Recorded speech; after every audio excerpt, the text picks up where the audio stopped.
Well, hello, creatives, community, and kind folks. Welcome to RPG with DBJ. I am your host, DBJ, and I thought today it's Friday. I thought we would wrap up quite a bit of the a number of the topics that we were talking about in the tabletop RPG community and our relationship with Hasbro and Wizards of the Coast and Dungeons and Dragons as a brand. And so I thought today to be very general and just hear from you guys, like what new plans do you have for the future? And these could be extremely small to big to heck a bunch of I'm not sures. And I don't mean things that are like written in stone. Maybe things written in written on a river. um, Maybe there are new games you want to play or try out, or you're looking forward to things that are coming out from other content creators. Maybe you're looking forward to the new movie, and you kind of like maybe I kind of want to see the movie, even though everyone else is like we should boycott it. Um, this comes about through a comment that I read, and I might read that comment out, but it's this individual disagreed with what some of the presentation that I made, because I try to, in the very beginning of the show, like put down my thesis or something, and most 99% of the time I really don't have anything written down. It's just off the top of my head. It's my feelings, my observations or something like that. And for me, so I'll start this out in the beginning. For me, I think it's just dusting off some old role playing games that I have. I kind of really enjoy digging through my shelves and looking at these old games that I have from like the '90s and early 2000s, and maybe uh, especially now that we are about to go into Black History Month here in the States. And I was like, you know what? I think I'd like to bring out some games that maybe people hadn't thought of or hadn't thought of in a while, and go, hey, what kind of role playing game is this? Maybe it still exists. Maybe it's an early edition that has been rewritten plenty of times, like maybe an early edition of Shadowrun, or um, one of my favorites, only because I played it. Many of the products from the first edition of White Wolf's larger world of Vampire the Masquerade and more. Uh, but I'm also looking forward to just this is strange for a lot of people, but I'm kind of looking forward to the chaos, meaning like what's going to happen when a number of big names come out with their own gaming systems. I would love to see, like, is this going to be parallel creativity? Meaning, like, is everyone going to think of the same mechanisms, wording, lore, even uh, in terms of making free to use, open to the world gaming systems from some of the biggest names like Cobalt Press's Black Flag, or will Pathfinder first and second edition become the new standard? Will Matt Koval's MCDM start to dominate or something? So I'm kind of looking forward to that. And I'd like to see, uh, I'm also looking forward to the growing pains. So if and or when these systems come out, they're going to be free to use. I'm going to be part of a free to use Kickstarter called Cool Name Goes Here. And, will that rise to the top? Could we emulate what the OSR community is already doing, where there are plenty of different variations of OSR rules, but the OSR community supports each other, even though it's like it's very easy to port one thing over to another. And will we come up with a conversion standard? So I'm kind of looking forward to that. Also, I'm looking forward to what this channel is going to be. I tire. I don't mind talking all week about one subject, but I'm not a negative nanny, and so I'm not going to be here to bash on WoTC and Wizards of the Coast and Hasbro. That's not going to be that was never the purpose of the channel. If you take a look at the other, I don't know, 1,600, 1,700 videos or something that are on the channel. So not going to be doing that. I'd rather talk about gaming and such. I also want to get back into.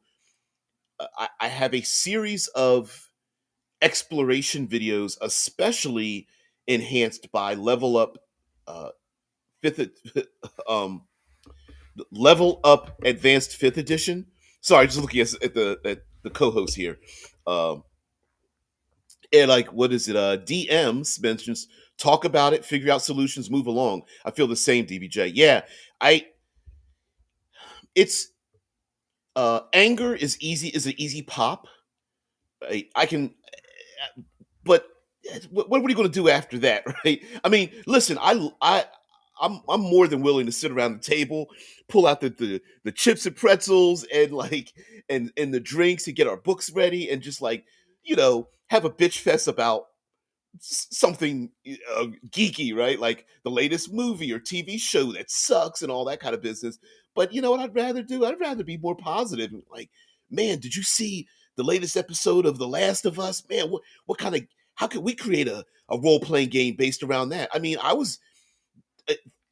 those are the things that I'm enthused by. Like, for example, the creator, the one of the creators of The Last of Us mentioned the changes in the new television show and how the zombie fungi spore, they changed an element of it so that it's less spores in the air and more tendrils in the ground, and what they did to emulate that. And I was just like, I don't know, I kind of I like that. I'm like, wait a minute, that's something I want to talk about. Zombie infections and stuff. I mean, it's pretty bad about infections and stuff. But yeah, those are the kind of things I want to talk about.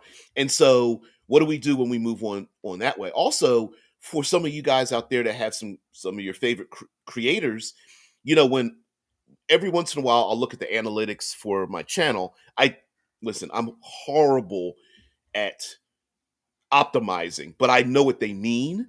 And there's a lot of content creators out there that were hyper focused around fifth edition Dungeons and Dragons, not just Dungeons and Dragons, but fifth edition.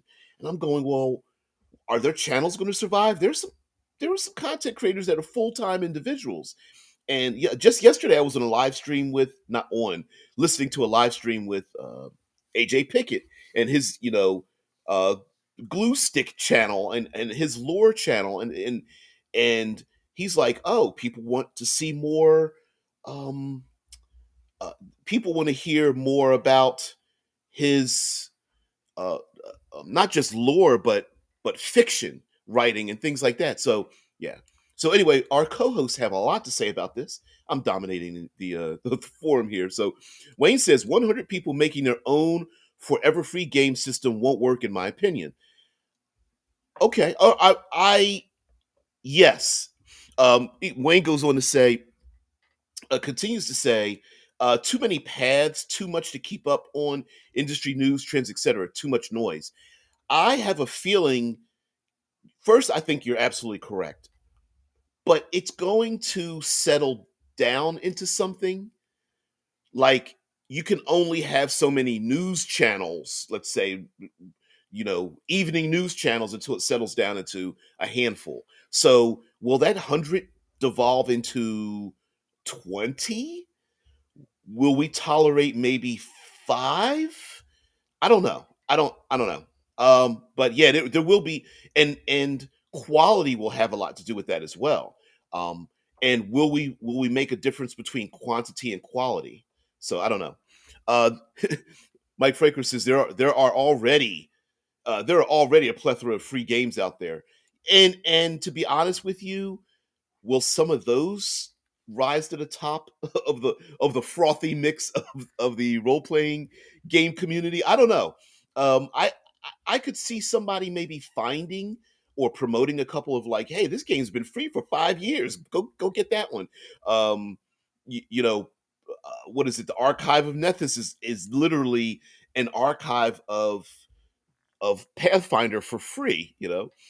By the way, little plug. If you go to A5E, the letter A, the number five, the letter E dot tools, that is the free online, um, what would you call, archive of Level Up Advanced Fifth Edition. If you want to just take a look at it, and you're not sure if you'd even want to be part of it.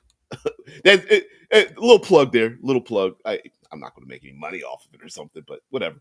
Wayne says, I'd go with continue playing 5e or the basic structure, work around classes, etc., and play on.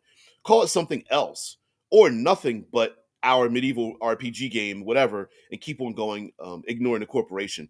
And there's a comment. I gotta pull it back. Gotta go get it once I'm once I hear what you guys have to say. Um, because part of the comment was, should we be playing if we've already spent the money on our fifth edition products? Should we continue playing them, creating a new fan base for WoTC if we are trying to deprive them of our financial um, our financial motivation? I don't know. I don't know.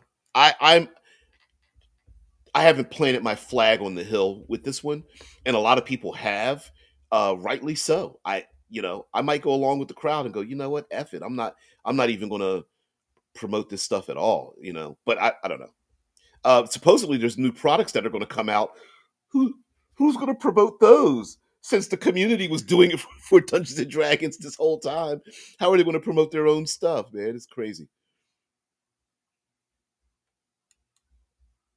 Yeah, Z's like my family and I pointed that out as well. Also, also good morning. Yeah, pointed it out about like um pointed out the fact that there's going to be a lot of these games out there. Yeah, I don't know. DM or I'm sorry, DM mentions yeah they're definitely worried about content. I don't know. Like it's so weird about how all these content creators are hoping like Bob the World Builder is in his example. I love his dulcet tones, you know, and seems really bullish about doing other games. There are individuals that want to do, one or two videos like a month that are focused on different gaming systems. Will people jump onto those? And will individuals stay with a content creator who once or twice moves off of something they don't like, knowing that they're going to continue with something they do like, and that happens. Hey, archive, I brought you up. Hyperborea. John Rice says I plan on checking out Osric and other OSR systems, and Hyboria looks pretty interesting too.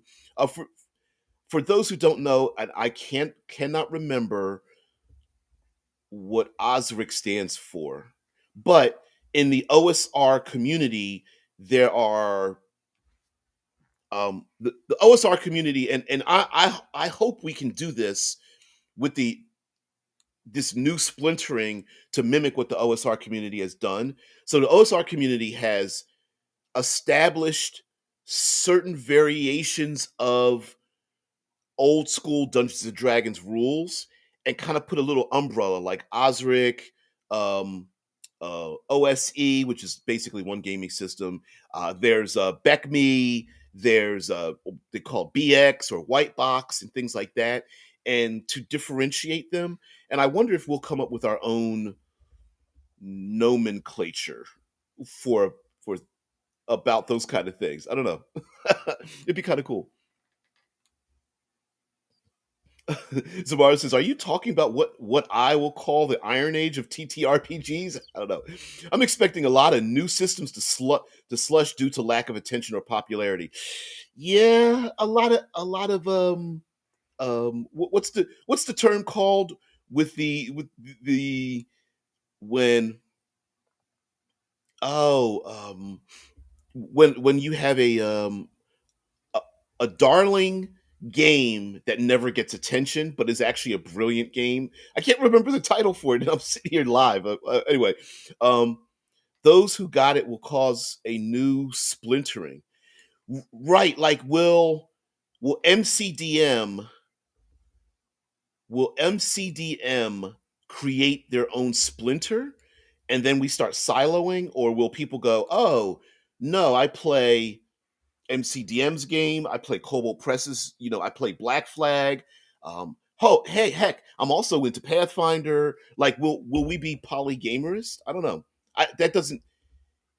That's not a norm in the community, and for people that are new to the community that don't understand what's going on or actually aren't even invested in it and are hoping that we shut up about it, honestly, because there's people out there like that as well. I wonder where that community, that population is going to go, or where they'll settle down at. Mike says, finally made it. Yeah, plans. Finished two 5e campaigns. Okay. Learn Pathfinder Second Edition. That's one of my plans. Play lots of BattleTech. Start a Cyberpunk campaign. Ooh, Cyberpunk. We love some Cyberpunk. Ouch. I expect a lot of those that survive to start. Yeah, okay, to survive that start eating at each other's fan bases like amoebas. Like I don't know. I hope we don't do that. There listen, there we don't have a limit to we do have a limit to our attention. We don't have a limit to our desires, right? Like, we can just because there are people flocking to Pathfinder Second Edition doesn't stop them from, say, playing like 90s Star Wars D6 system, or also wanting to pick up, I don't know, Tiny Dungeon D6 or Easy D6 by Scotty, or heck, picking up ICRPG, which is starting to get a lot of attention as well, right? Like, there's nothing stopping people from doing that, and I hope we don't. I hope we don't silo. But yeah, okay. Archive says, okay. TTRPG goals. My design goal is to finish my lightweight system. Okay. The elevator pitch is that the only person who needs to know the rules is the DM. The players don't need character sheets, a battle map, and inventory, and they don't have to know what. Uh, hit it from the bottom. Shoot, I hate when it does that. Okay. They don't have to know what a TTRPG is. Optimized for one or two players and designed to be used when only a couple people show up for a game and you still want to run something. Um, I've seen some people push new games suitable for brand new people, right? Or solo games is a big push now as well. And Wayne brings up with Osric. Osric stands for Old School Reference and Index Compilation. Hmm. Hmm. Did not realize that. Did not realize that. Wayne goes on to say, I'm looking at the 5e core books I bought. I'm shocked at the lack of content. Oh, shit. DM tools. Yeah, monster manual filled with 13 different types of this creature and lacking a ton of old stuff. Yeah, I was, who was I listening to? That was, that went back into the retrospective of like the original fifth edition books and start talking about, like, wow, I didn't realize it lacked these things here and that kind of thing there. Archives, like, yep, trying to keep it at 20 pages and in an editing stage now. Yeah, sometimes it's hard to sacrifice your darlings when you try to keep things. I feel your pain at trying to keep things under a certain limit, like 20 pages or 500 words or something like that. Yeah. Yeah. Hard to sacrifice your darlings. Yeah, Wayne says basically the first edition AD&D rules gathered and bound under one title. That's right. Yep. Because I still remember the player's handbook with the adventuring party trying to chip the the the red one of the two rubies or something out of the statue's eye, and then there's the old monster manual with the somewhat questionable artwork on the front and inside of it and stuff. Absolutely. All right. Our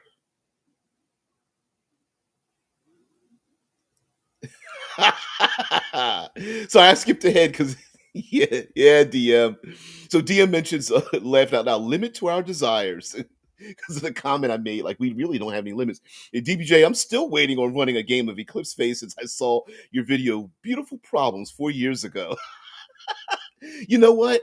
And dude, I still like I don't know, maybe I'm weird because I know Deadman, who's one of the moderators, is extremely bullish about Eclipse Phase, and so am I. I just love the concepts and the setting in that game, and it's like, oh, how do you bring people together to play that thing? It's so between the rules being off-putting, and I mean that in a kind of a good way. Like when you start talking to people who are used to Dungeons and Dragons, and you're talking about dice pools or percentile systems, you're already you know behind the eight ball with trying to explain the gaming system and then the world, and you tell people like, oh yeah, by the way, make a character, but don't worry about your physical presence. And then you're like, what? And then, oh yeah, by the way, your memories might not even be your own either. Right. Mm-mm-mm. DM goes on to mention, opening the can of worms for a free market dive into TTRPG certainly means losing viewers for content creators and splitting current players into different systems. Yeah, I know.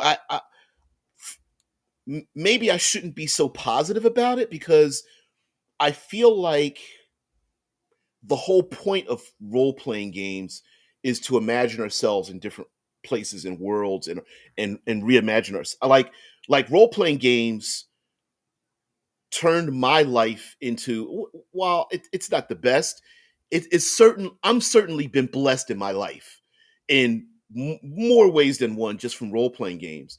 And I know that sounds a little bit like a little bit it's got a little bit of like religiosity to it, but it's certainly true. I mean, it got me to move out of a city that I felt like I couldn't survive in. It just opened my eyes to seeing things and stuff. So role playing games have always been a positive aspect to me, and I feel like maybe as destructive as it is to tell people, remember that Dungeons and Dragons that you really liked and the ampersand and we call it fifth edition, and you didn't even know what fifth edition meant, and you because you're like, there's been four other editions before this one, and then to tell them, oh yeah, by the way, stop playing that game and do something else. I don't know. I think it's a good thing to get maybe players to try new things, even if they don't want to. I mean, if you kind of think about it now, there was a survey talking about how there's a lack of DMs. Can you imagine now snatching DMs away from Dungeons and Dragons, fifth edition? Where are the players going to go? Right? They're going to have to do it themselves or find other games and just go, pout. I'm going to have to play Call of Cthulhu for 2 sessions. Right? I'm going to have to try a rules light system first to see if I like it. So yeah, guys. Yeah, I don't know. Mm-mm-mm. Like just like yeah, just like Mike Gould's mentioning, like I've seen Age. I think it's the Adventure Game Engine or something. It's a 3D6 system or 2D plus 1D6 system. Anyway, I've seen Age used twice. Once as the base fantasy setting, and once as a science fantasy setting. Titan's Grave. I'd like to see more of that too. I hear people who play it are like really good at it. I mean, like really like the system, and the it has a stunt. It's got a stunt system where the die rolls and doubles are an engine for you to get points to be able to do stunts and such. So yeah, Mike and like Mike brings up the fact that like BECME stands for It's like basic expert companion, master immortal, and then basic expert is BX. Yep, yep, yep, yep. It just yeah, one just goes a little further than the other one. That's right. I'm missing out on my co-host here. All right, DM, have a great one. Sorry. Yeah, animation.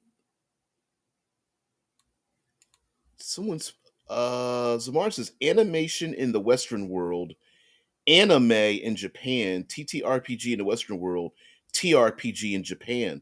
Oh, I've seen people write TRPG, and I wasn't sure what that meant. I mean, I figured it was just another people were just dropping another T just to keep the acronym smaller. But I didn't know that it was like regional. Yep. I'm sorry. Still reading. Going through. Uh, Still going through a number of the comments here. Our co-host. So Archive says DM tools are a hard sell in a lot of companies. Yeah, because out of five people, if there's one DM of four players, then you're only getting a sale of one. You're losing out on the other 20, or you're losing out on the other 80% is what a lot of companies think of. But anyway, DM tools are a hard sell in a lot of companies. DBJ could probably back me up on this, but player options sell in a way that DM tools often don't. Oh, hells yes. That that's why so many people were putting out character classes, character subclasses. It's character options, player options for characters sell more than DM options because you're getting a 20, you're only selling to 15 to 25% business wise. Yep. That said, more DM tools are probably more important for the hobby. Also, those DM tools tend to last longer, so they're not purchased all the time, which is unfortunate. Like it's like if you make a brand new role playing game and it sells well, y- your sales are going to drop off precipitously because after everybody buys the basic rules, what do you do then? So trying to create new content for your role playing game, if that is going to be the thing that keeps you financially secure, is the thing. And how do you do that? Well, you could start selling DM tools, which you're only selling to like 15 to 20% of the population, or you start selling player options, and that way you can sell it to a larger majority. So that's why the books from fifth edition were coming out with player options in the book with some DM stuff, tucked in the back and stuff. So it's really weird. Yep. Mm-mm-mm. But anyway, um, let's see. Wayne talks about the lack of DMs. Dub B says a lack of DMs, possibly WoTC's push on too many player themes. Yeah, yeah, yeah, yeah, yeah, and not enough on how to world build or importance of knowing history. How such or how tos like such as naval warfare or being on the spot, creative, etc. They have not, like they could have very easily put out like you said naval slash Spelljammer combat, which they could have very easily reskinned from their own rules, right? Or they could put out these small, less expensive random tables or things like, hey, when you're not being creative, here's a thing to use for forests. Here's another thing to use for your mountain adventures, and use their own, like, uh, what's Sly Flourish is very bullish on the monstrous menagerie from Level Up Fifth Edition, Advanced Fifth Edition, because every single page in the book, every monster has like random names if they are sentient and they like to talk to the PCs, random treasure, random details that players might discover before they confront the monster. They also have some uh, combat tactics in listed, like what is the creature doing when the PC stumble upon it, and what kind of actions will the monster take? Will they parlay? Will they run? That kind of thing. So yeah, They could very easily go pull out the like, here's what doppelgangers are like in Dungeons and Dragons, and they just never did that. And here DMs use these five monsters that we're going to spotlight today or something. I don't know. And talking about DMs, like Zamar's talk, I talked about the lack of DMs. Zamar says, well, that's the second part of it, and why we will likely silo because players are not the hardcore players of TTRPGs. DMs are, yeah, yeah. That's ooh, that's a little scary, but that's a little more true than a little bit, right? Like if, as an example, fifth edition in its heyday, they came out with a Curse of Strahd, right? And the Curse of Strahd, we're going to play this.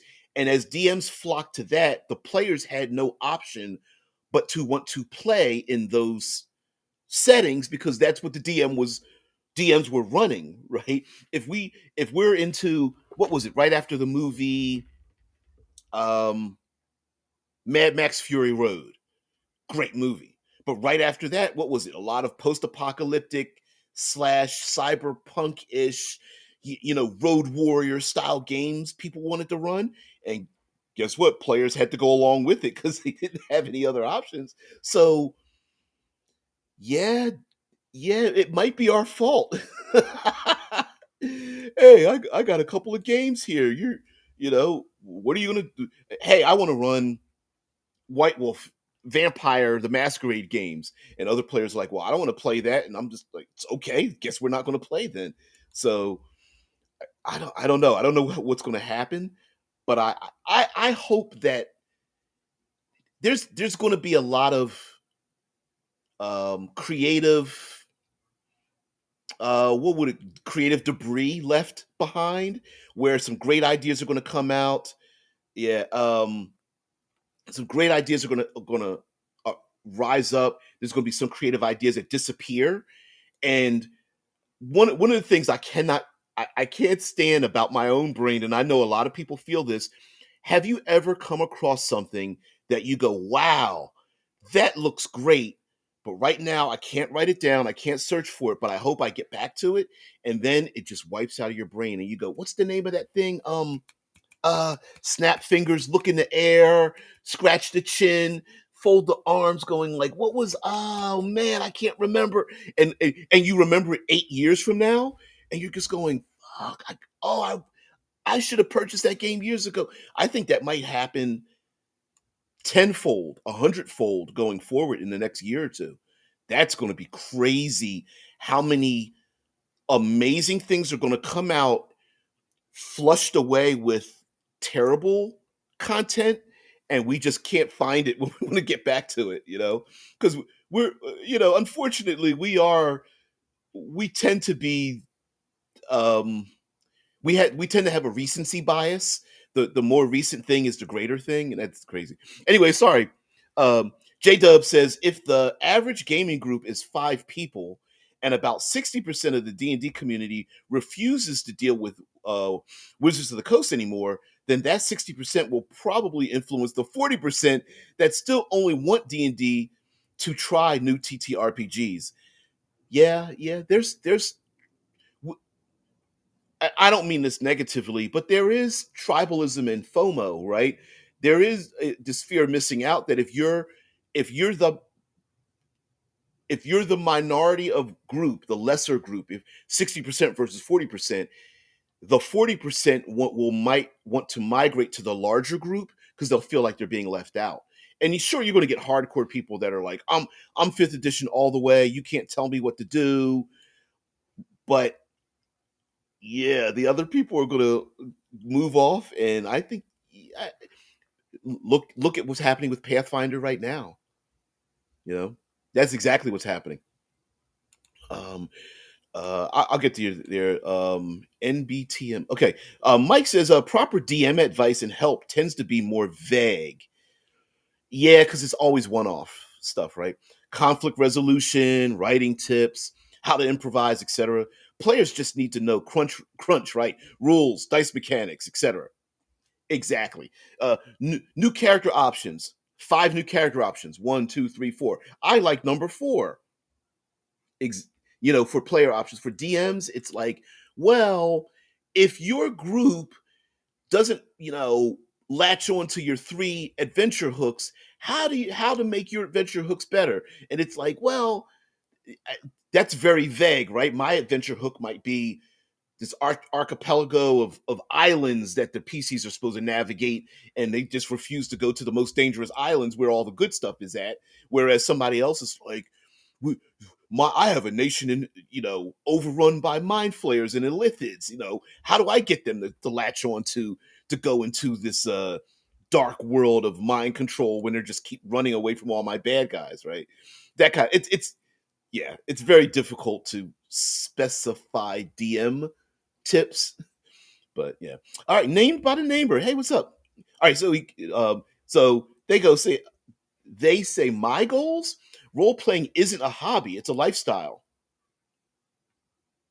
For me, it very much is. It very much is.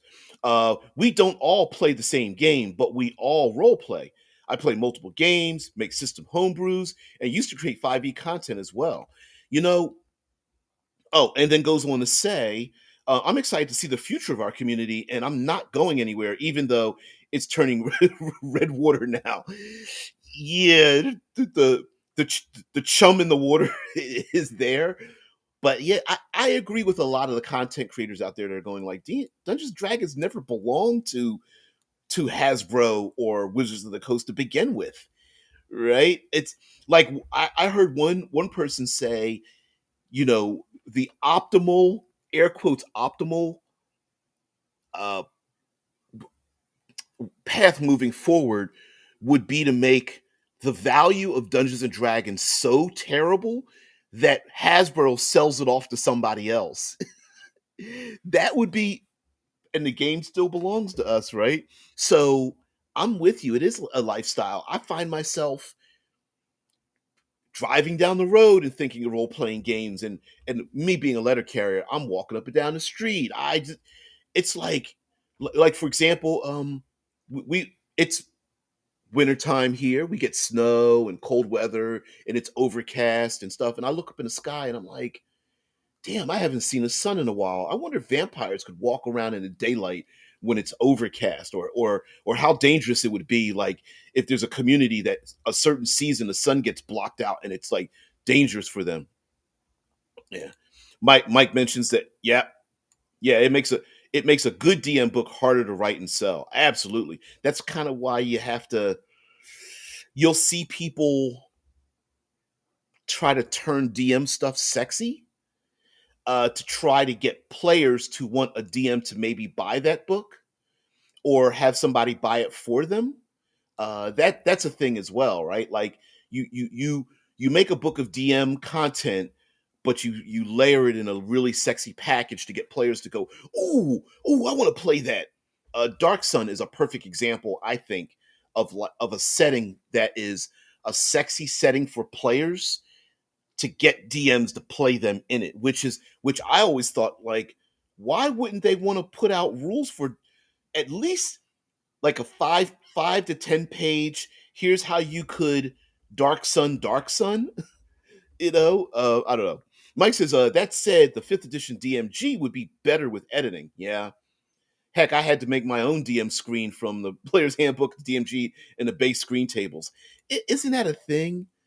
Like, other people are doing it better. Yesterday, so people were talking about, what was it, Dead Man brought up the fact that solving the changing race to species, this the problem is, like, Dead Man said, the community already solved their problem for them long before they even attempted to do it in the first place. It wasn't a big deal, right? It just change it. It's not a big deal. People will get over it. Yeah, Zamara says the book would include information on how to design functional and playable vehicles that are still fun with various issues to consider and sub rules. Suddenly in DM heaven, yeah, Mad Max, Mad Max. Hey Cam, named by the neighbor says content creators need to bring their game so we can break our role playing content plateau. Oh, do you? So, are you meaning? I'm going to take this. I'm gonna take your comment and like take it apart a little bit. So are you saying that content creators should bring like their A game, like the things they've been holding back for from the community to like punch through to say like, look, there we can get to we aren't just good, we can be great, and here's another level we can get to, so that role playing content goes well above and beyond, like um the new out of the box thinking. Like I think Fate did a really great job at out of the box thinking. Powered by the Apocalypse kind of does that. Um, Dread, the game played with the Jenga building blocks tower. 10 Candles, the game where you literally play with 10 candles and you blow out a candle each time. Like thinking outside the box that way and make something mainstream. Or or are you saying that the plateau is not just a height, but this level where we're all kind of in our own zone. We're all in our own silos, like Pathfinder's on one side, fifth edition's on another. You've got every other game in the middle. Um, and we're too set in our ways. Plateauing, meaning like yeah, it's like a person that exercises and they run or lift weights, but they're not seeing any gains, but they're also not changing their routine, and they kind of plateau out. Um, yeah, like yeah, like yes, a game. And 30 Days of Night is about vampires in Alaska. Yeah, and yes, it has made it into a game. I didn't know that. Uh, I like 30 Days of Night. I like that movie. It's a great concept. I didn't know they made it into a game, but then of course they did. Of course somebody did that. Mm-mm-mm. Oh man, man, man, man. Yes, yeah, Z. Z's talking about like, oh, I should write up my goals for this year. I'm going to finish up and start selling my system in time for Dragon Con. Okay, and I'm starting heavy playtesting next month. See the Discord for details. Ooh, okay, all right, okay, okay, all right, okay. Yeah, I mean, and I don't mean that we should listen. No one's going to police your goals. I'm just talking about like maybe a goal is I'm going to try to look up content creators like five other brand new systems, or not new to me systems, like maybe something from the 90s someone pulls out, like I pulled out my old vampire stuff.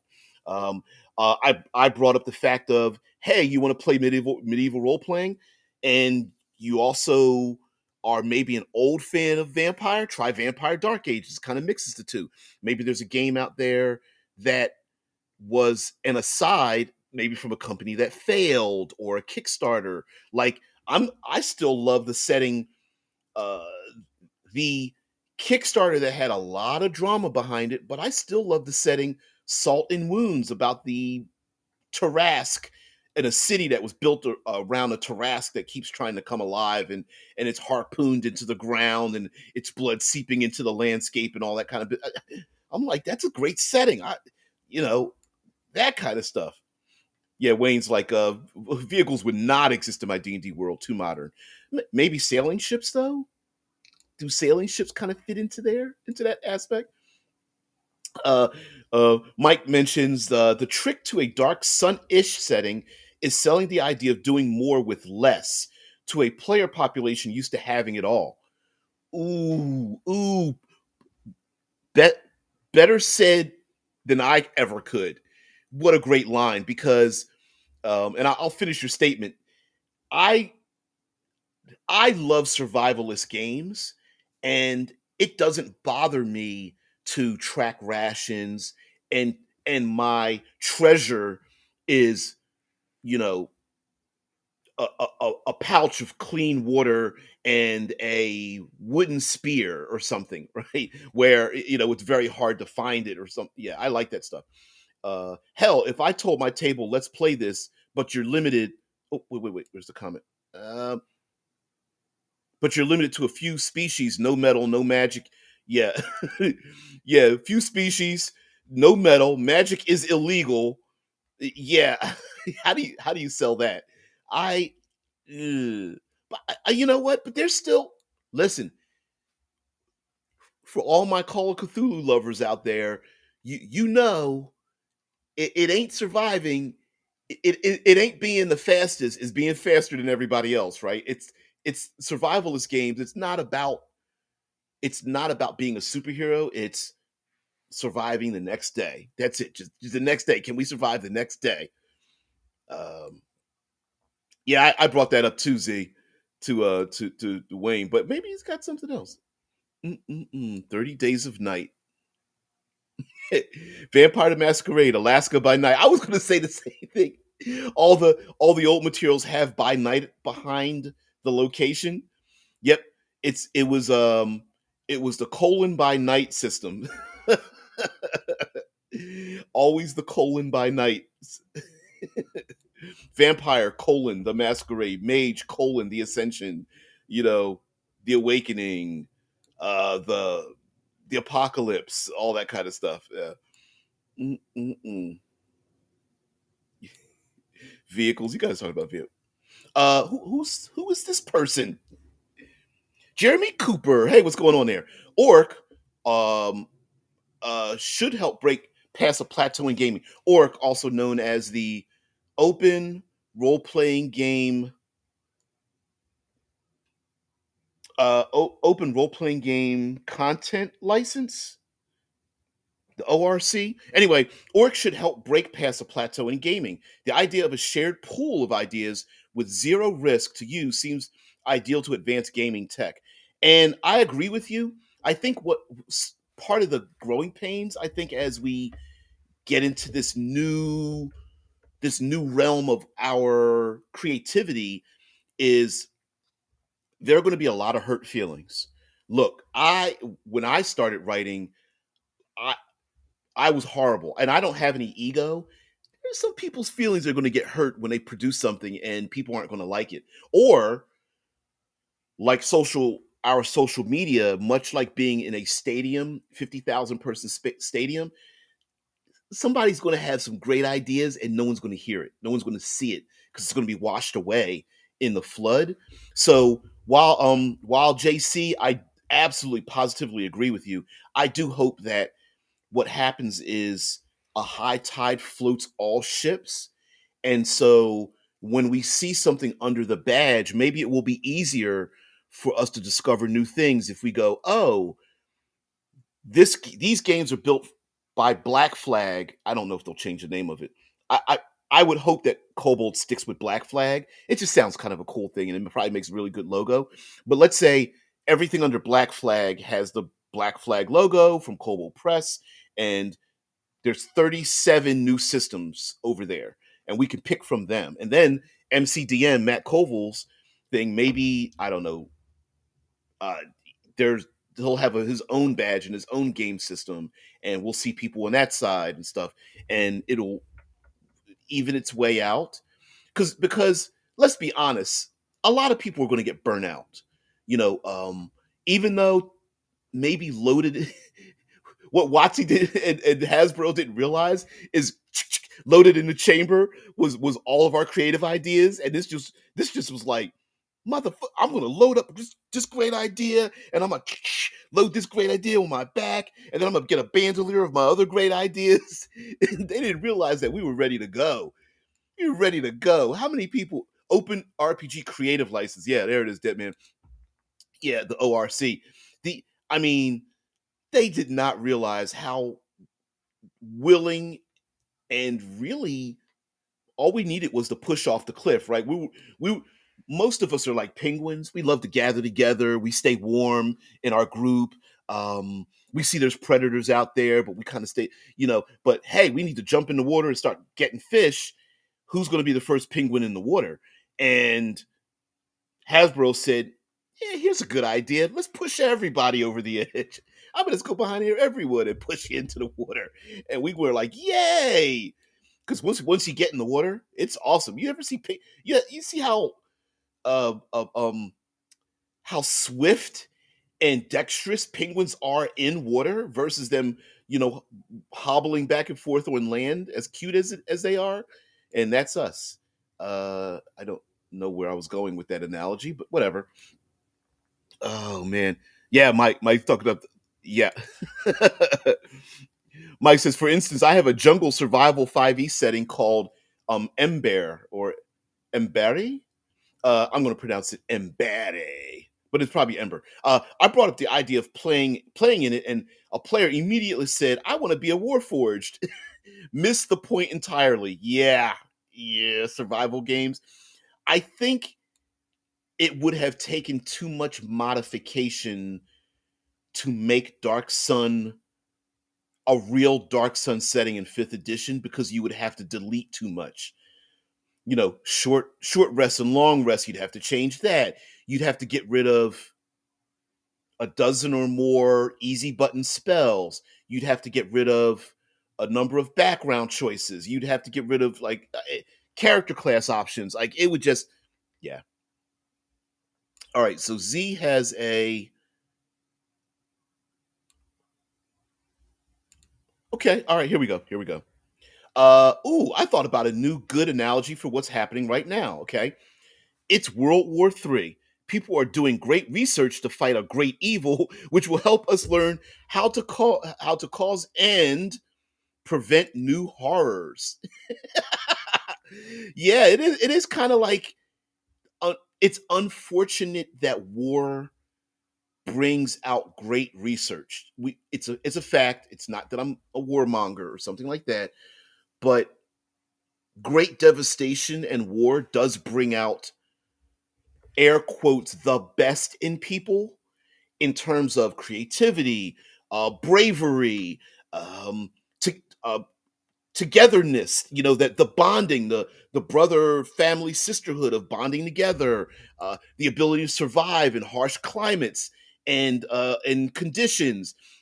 Heck, just putting your head down and hoping everything goes away.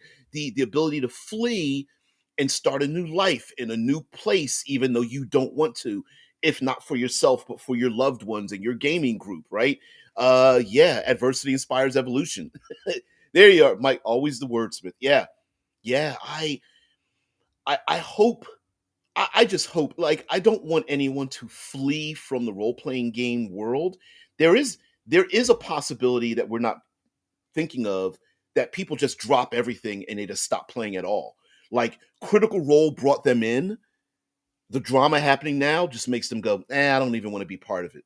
Or some people just say to themselves, I'll tune in 6 months from now. You know what? I don't even, my favorite content creators aren't creating what I want to hear. Um, I don't want to hear about legalese because it bores me. I don't care about your fledgling, role playing game business or something. Like I'm talking about the negative. I'm bringing up the negative things that might happen with our positive region that we're talking about now. But there are people who are going to talk about that. Don't want to hear about you being your Patreon and your coffee, or Kickstarter or something like that. All I want to do is listen to maybe DM advice, player options, some of my favorite games, and all that's dying off. So people might leave as well. So that's why, like, I feel like, man, if we could come up with some, or we get the community to start thinking about, well, what are some great, we're pissed off, we're done, we burned our books, fine. Now what do we do?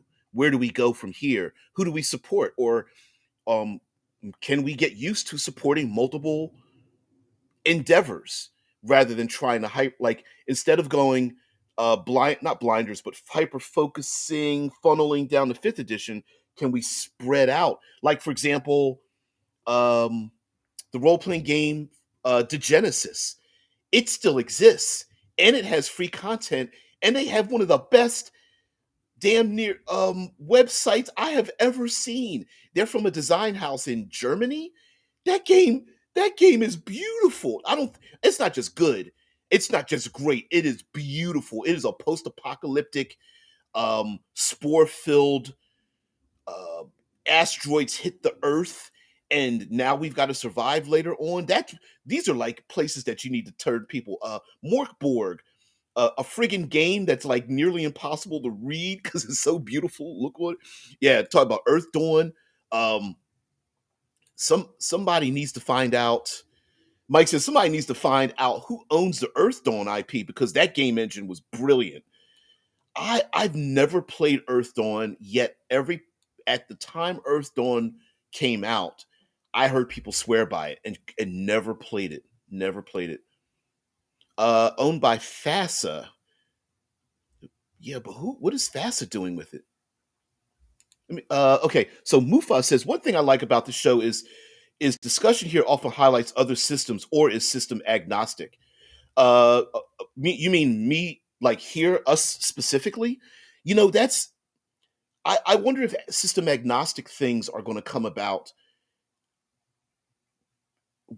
I wonder if there's going to be a greater push for system agnostic stuff because the OSR world is very bullish on system agnostic material, and I think system agnostic materials. Because I'm kind of taking your comment apart here, Moof, but system agnostic materials tend to be sometimes tend to have a bad rap because it's like, no, I'm looking for Shadowrun, right? Like I want Shadowrun specific thing for my specific game. Whereas maybe somebody puts out a system agnostic cyberpunk creativity book. Like, oh, you're in an irradiated zone, but I can't come up with what my irradiated zone looks like or has in it or NPCs there. But I've got this great book that tells me what it's about, right? Or maybe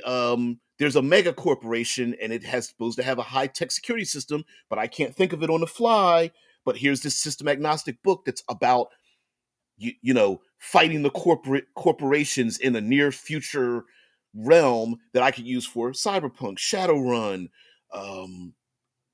my alternate world Call of Cthulhu game, except it's Cthulhu in the future with cyber technology and it doesn't exist. You know what I mean? Now, your other comment is, Mufa, that you mentioned, says one thing I like about the show is discussion here often highlights other systems. And I think one of the great things about highlighting other systems, it's not just because they exist, but I like the idea of maybe these other new systems gets you to think about how you might think about your new system. Like, for example, maybe um, in general, sometimes we consider D20, we call D20 systems as like a family of games, but then there's like dice pool systems. All the White Wolf stuff uses D10s as a dice pool system. D6 dice pool systems are super popular. Why? Because you can find D6s anywhere. Heck, they damn near give those dice away at casinos, and I've got a couple of those. But you could find all kinds of really cool bucket o dice D6s from anywhere. And on Amazon, you can find great dice and stuff to find. You want to play you want to play get your players to play Savage Worlds, buy a bunch of the classic D6, not classic D6, classic 6 or classic 7 dice, D4 through D20, plus you get 2 D10s in there to get your percentile. Give Here's the greens one with the sparkly ones, here's the clear ones, here's the black ones with the red splatter, looks like blood. Hand that out to all your players and you've got great dice to play with the games and stuff. And I think, like the age system, like Mike is bringing up because I saw his comment about age. The AGE system, or the fantasy age dragon age system, uses 2d6 plus 1d6 system, and that 3d6 is very classic, and they did a twist on it, right? Because that 1d6 is the modifier for the other two, and there's some great systems out there. D12 systems. I've got some books that I'm going to bring up with the D12 systems. Um, Mike brings up Savage World. Yeah, gods, I love Deadlands. Yeah. A smart, friendly local gaming store would take this opportunity to advertise new RPG nights. Yep. Here's Age, or try Monster of the Week, or the like. Yep. Monster of the Week. Um, there's a bunch of teenage drama games. Monster Hearts is what I'm thinking of. Masks is another one. Teenage superheroes. Um, AJ Pickett is wants to put out Atomic Atomic Hero or something, which is like is going to be his free superhero game system. Stuff like that. Yeah, I'm Mike. I thought FASA was defunct, but I think it's still it it's defunct, but it's still owned. So a license can rest with somebody that's not using it, like kind of like a vacant house that's still owned by somebody, and that's kind of sucks.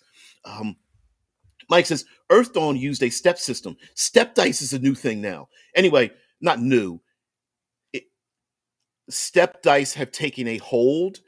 Um, Dungeon Crawl Classics uses a step die system, as well as Savage Worlds and others. Anyway, Earth Dawn used a step system with each die size being a step. The smaller the die, the easier or weaker the step. Dice explode too, so a max on a die means you roll again and add to the total versus a DC. Yeah, exploding dice, maybe that takes a hold as well. And much like in Savage Worlds, wow. Much like in Savage Worlds, sorry, mm-mm, very unprofessional for a broadcaster. Soy milk. Sponsor me, you sons of bitches.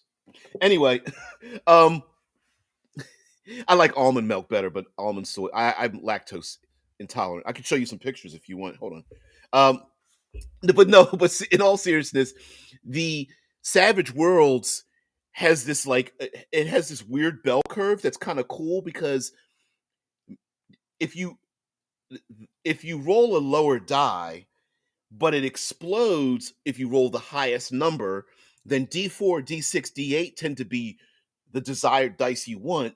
Yet, since the base difficulty is always the number 4, a D10, D12, D20 tends to be more successful. But your chances of exploding are less when you start rolling D10, D12, D20 rather than the lower dice. So in a weird way, the bell curve pops up at the end. So as you decrease, you start having chances of greater superheroics to pull yourself out of it. Hey, see, yeah. Oh man, shit. Congratulations, TVJ. You have managed to make me laugh out loud. You are now in the league of Dave Chappelle. League. I wish I was that funny. I would look. I could be more sarcastic, but I'd be far dirtier. And I don't know if you guys nor YouTube would appreciate the dirtiness. I don't fine. Oh man. So anyway, Zamara mentions I am actually getting a chance to run games at my local library, and am recommending to them to advertise it as something other than D&D games. And you know what? Yeah. You know what? I've heard like bringing up the idea of role playing games and damn, and I grew up in the Satanic Panic era, which is funny because my mom, when my reading level went from like substandard to college level in about a year, um, mostly due to boredom, not due to like a psychological thing. It was just pretty much boredom. When that happened, she was just like, whatever. And she looked at my books and stuff. Was like, and she asked me like, what is it about Satan? And I was like, no, you're supposed to like beat the hell out of these things. You're not supposed to like them. And she's like, oh, okay, I get it. She's a very reasonable person.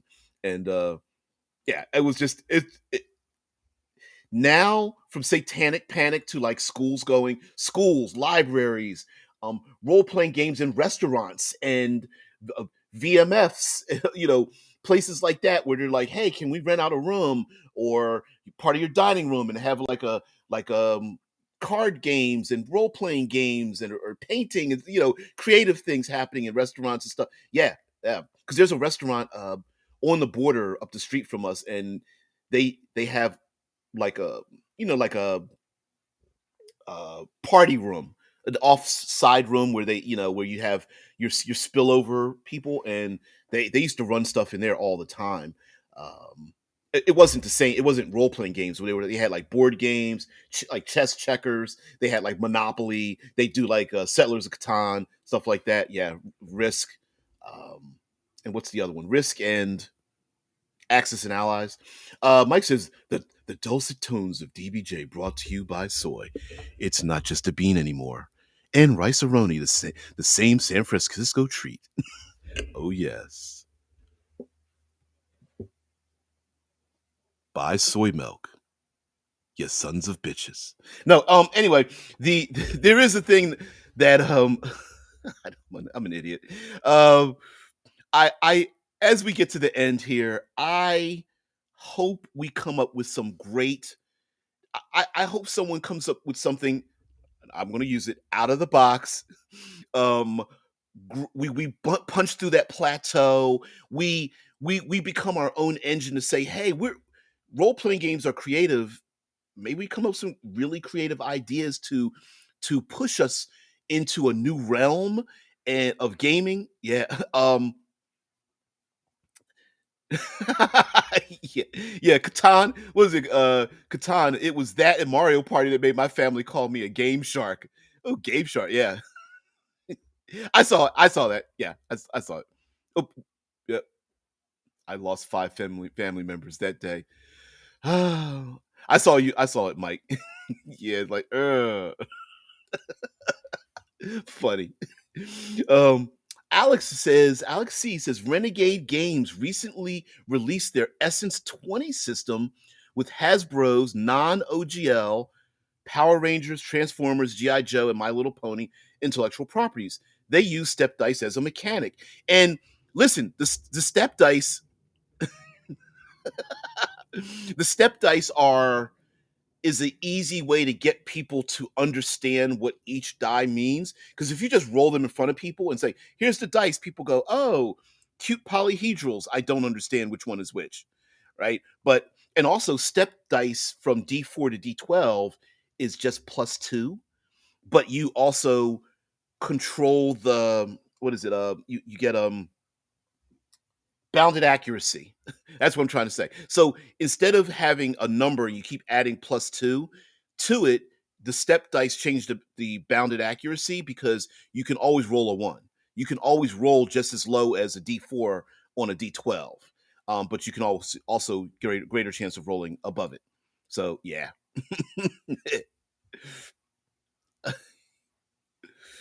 Look what you've done. I'm melting. Okay, everybody have a great weekend. We're gonna take that out with this comment. Yeah. Okay, y'all. Work beckons. Have a great day and a better weekend. Can't can't say it any better. Thank you guys so much.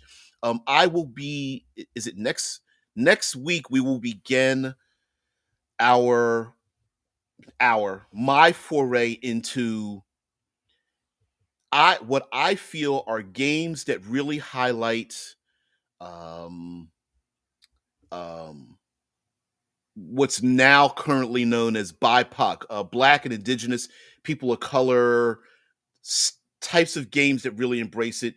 And what I mean by that, hey, thanks, Wayne. What I mean by this is not games just written by those individuals. And I don't mean to say that none of this bullshit about you can't play certain games because you are whatever. We're this is all everybody. These are games that I think um are don't have a lot of they're not they're third party products, not seen very often. Some of the games that I'm going to promote are games that didn't even desire to be in the category I'm gonna put them in, but I'm gonna be like, you know what? The people who made this game did an excellent job. And for people who individuals, and I'm going to define what non-Eurocentric means in the context of a lot of these games. A lot of games won't will actually not even involve people of color. It's the idea of these games embracing a certain type of culture, either a world culture or a futuristic culture or a divergent culture that's not based on like feudalism and knights in armor, but something else. So, listen, uh, Coyote and Crow, hell's yes, of course, of course. Um, yeah, yeah. I'm gonna just promote Coyote and Crow. What's going to happen is I'm going to try to not have me on the face. I'm going to have the books and information in front of me, plus some digital assets, so that we can do a flip through.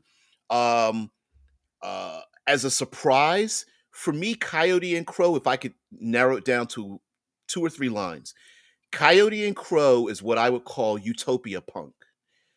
Coyote and Crow is very much what some would refer to, and I agree with this in a good way. It's like all the best aspects of Wakanda from the Marvel movies. You know, your image of Wakanda and Black Panther, making it, yeah. Coyote and Crow, yep.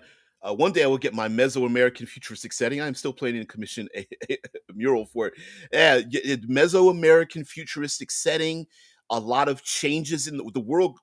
The book goes through a lot of detail about what the Americas would be if it wasn't the Americas. It didn't have any colonial aspects, so a lot of things that were uh, we are used to here didn't come came from outside, and it's really cool. And I call it utopia punk. Um, it's like cyberpunk meets Star Trek. So the world that it exists in, the player characters come from a Mesoamerican indigenous utopia, and the desire is to keep that utopia a utopia.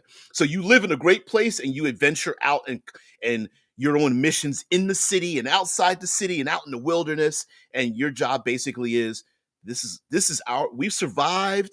Dude, we got a small pocket of humanity, but we're surviving, and we're going to use our and I don't want to make a separation. We're going to use our science fantasy tech experiences, magical slash psychic slash cybernetic abilities, capabilities to keep our world and our utopia safe and free and stuff. And it's really cool concept. I really like it. So and that's going to be one system. Um, could I do multiple days? Sure, but we're going to do some other game systems out there. And like I said, we're going to do some game systems that didn't intend to be on this list, but I hope they get to puff their chest out a little bit. Like, oh, I'm on DBJ's list. Okay, some old games, some good games, some games that there are going to be some hints. Mummy is a one. Edragor is another one. Things like that. So yeah, you guys have a great one. Basically, yeah, the DBJ after party. Guys, have a great one. I will see you later. I don't have any outros or music or anything like that. It's just me waving at the camera. Have a great weekend. I'll see you bright early Monday.